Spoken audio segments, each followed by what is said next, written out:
পরে চলে আসলো ডেজার্ট। প্রথমে দেখতে এই জিনিসটাকে অন্য কিছু মনে হলেও পরে আমরা জানতে পারলাম এটা হলো পাটিসাপটা। একটা ছিল ব্রাউন রাইস দিয়ে করা আর একটা ছিল রেগুলার মানে হোয়াইট রাইস দিয়ে করা।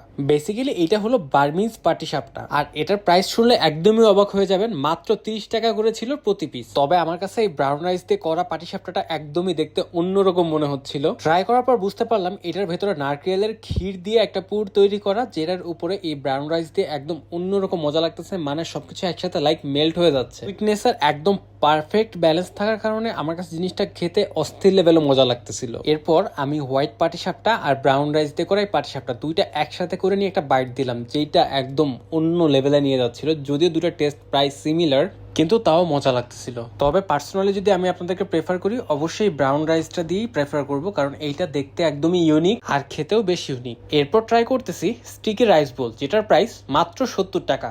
এইটা বেসিক্যালি রাইস দিয়ে বোল করা, উপরে সিসিমি